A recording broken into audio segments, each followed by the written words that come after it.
¿Una muerte siempre mejorará a un personaje? Y es que la muerte es uno de los recursos narrativos más poderosos que existen, pues puede darle mayor peso a una situación, darle fin a un arco, cambiar el rumbo completo de una obra o demostrar consecuencias reales en esa historia. Pero en el anime, especialmente en el shonen de peleas, existe la tendencia de evitarla a toda costa. A veces por decisión del autor o a veces por presión editorial por la popularidad. Pero no se atreven a soltar a ciertos personajes. Sí, te estoy viendo a ti, One Piece. Como reacción a esto, muchos fans y algunos autores se han ido al extremo opuesto. Creer que una historia solo es buena si acumula cadáveres. Fandom de Jujutsu y Ragnar Grimson. Pero hay casos muy raros que no entran en ninguna de estas categorías. Personajes cuya muerte parecería ser el final perfecto, pero que sigan vivos terminó siendo la mejor decisión. Hablemos bien entonces sobre personajes que no debieron morir.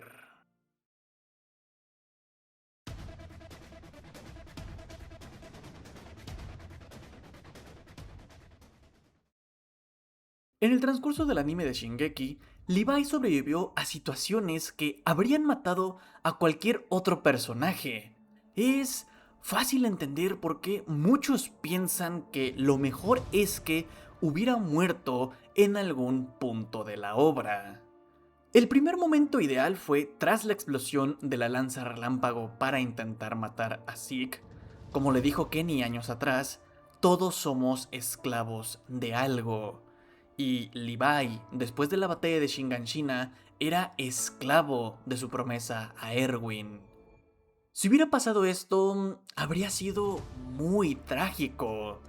Es el soldado más fuerte de la humanidad, muriendo inútilmente por su obsesión con una promesa sin poder cumplirla.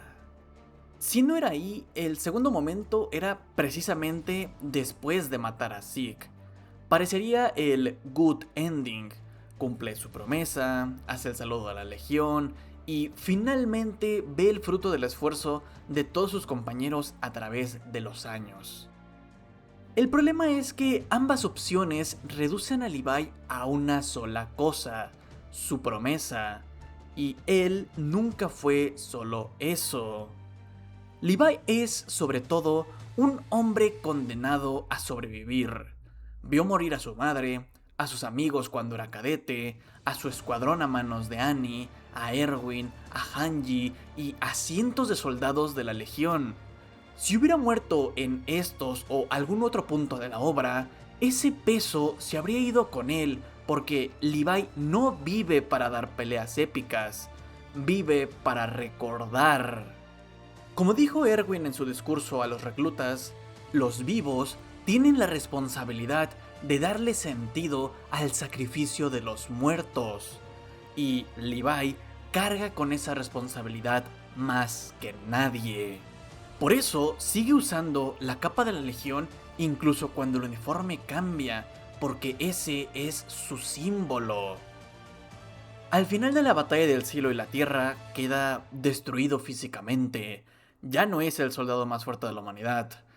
Pero es que el mundo ya no lo necesita en ese rol. Por primera vez, Levi deja de intentar sobrevivir para empezar simplemente a vivir.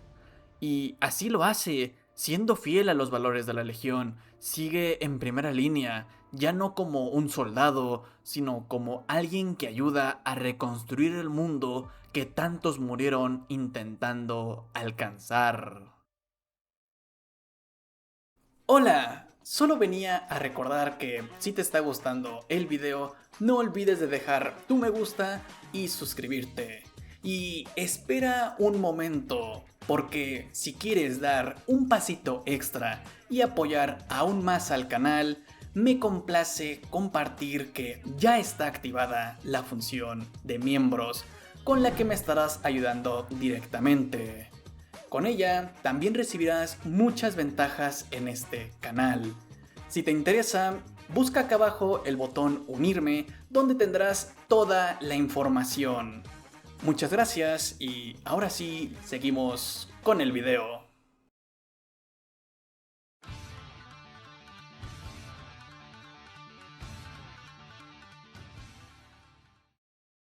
Ahora pasemos a probablemente la no muerte más debatida de la historia, la de Gai Sensei en la Cuarta Guerra Ninja. Una realidad que no todos aceptan es que el mundo de Naruto, mientras más avanzaba, más dejaba en claro que para ser de los más fuertes necesitabas tener algo especial, pertenecer a un linaje sagrado, poder usar transformaciones divinas o ser una reencarnación. Pero aún con todo eso, allí estaban Gai Sensei y Rock Lee intentando hacerle frente a esa realidad con disciplina y esfuerzo puro. Su muerte en la pelea contra Madara, después de abrir la octava puerta, habría sido el clímax trágico ideal.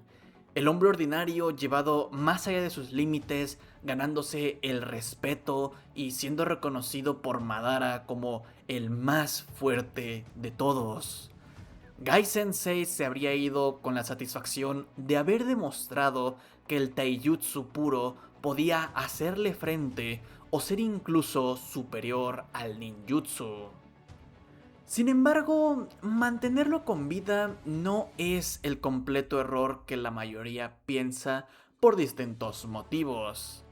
En primer lugar, las muertes previas de Asuma y Jiraiya sirvieron para que el mundo ninja empezara a dejar atrás a la antigua generación, obligando a la nueva a madurar y dar un paso al frente.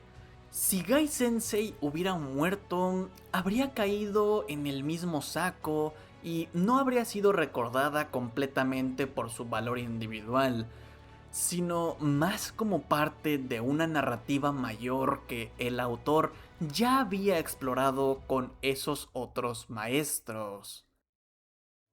Al dejarlo con vida, Kishimoto intenta hacer algo diferente. Mostrar que la conclusión de un maestro puede ser no solo sacrificarse por el bien de sus alumnos, sino también seguir y disfrutar el mundo que ayudó a salvar.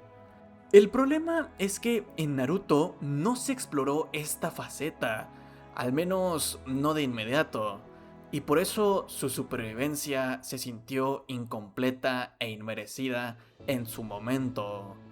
Fue necesario llegar hasta Boruto para ver los verdaderos frutos de esa decisión.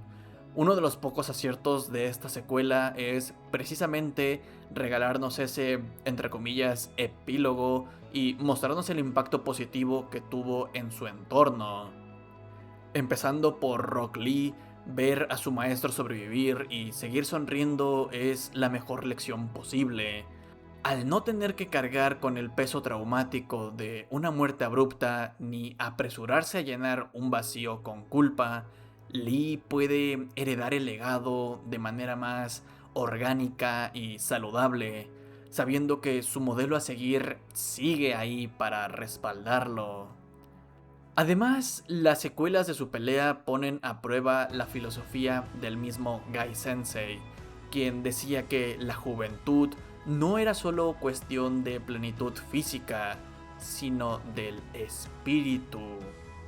Al quedar con una pierna inutilizada y estar mayormente en silla de ruedas, pero mantener intacta su actitud optimista y enérgica, demuestra que su fuego interno nunca dependió de su cuerpo. Y esa misma vitalidad se propaga a Kakashi. Después de una vida marcada por traumas psicológicos brutales y pérdidas irreparables desde la infancia, ver a su eterno rival sobrevivir y poder convivir con él como dos retirados sin la presión de ser los mayores ninjas es el cierre emocional más reconfortante para el arco de ambos.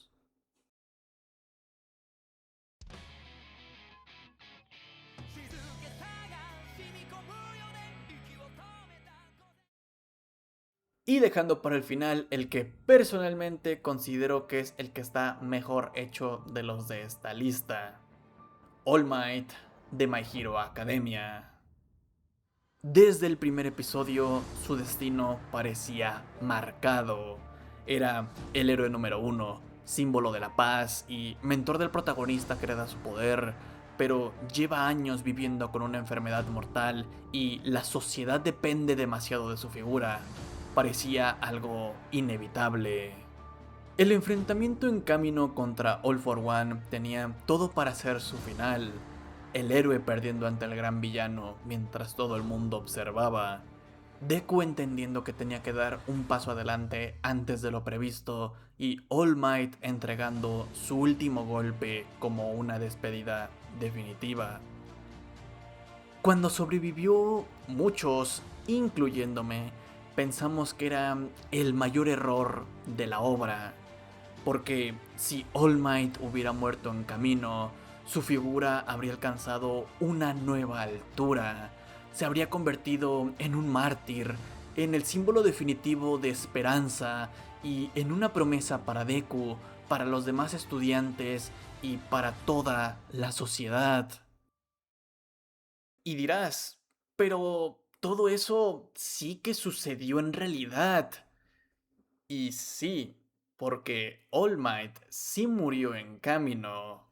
El que sobrevivió fue Toshinori Yagi. Al dejar vivo al hombre detrás del héroe, Horikoshi se obligó a sí mismo a hacer algo muy difícil: darle un nuevo arco post-final, restando poco más de la mitad de la obra. Y cumple a la perfección. A partir de ese momento, Toshinori tiene que lidiar con la frustración de la sensación de inutilidad, viendo cómo el mundo que protegió está amenazado por aquel a quien no pudo derrotar y cómo Deku se está destruyendo físicamente intentando evitarlo. Aquí es donde se vuelve fascinante.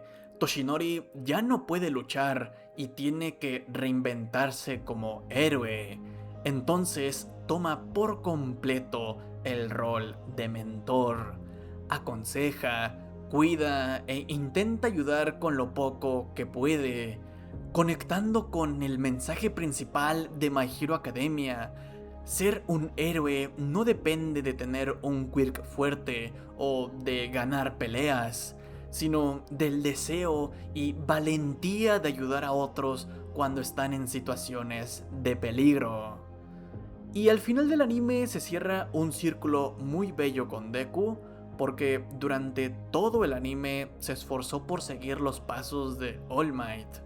Pero tras seguir la batalla final y también perder sus poderes, Deku ahora siguió los pasos de Toshinori, siendo un héroe de otra manera, guiando a la siguiente generación. Es fácil entender por qué el debate sobre estas no muertes está tan vivo incluso a día de hoy. Si estos personajes hubieran muerto, nadie habría protestado diciendo que fueron personajes desperdiciados o que la obra los mató solamente por ser edgy. Temáticamente transmitían algo, sus arcos estaban completos o sus sacrificios habrían sido memorables. Por unas u otras, estaban bien escritas estas muertes. Es cierto que los tres comparten el mismo concepto de pasar de ser los más fuertes de sus respectivos mundos a quedarse sin sus poderes como la gran consecuencia.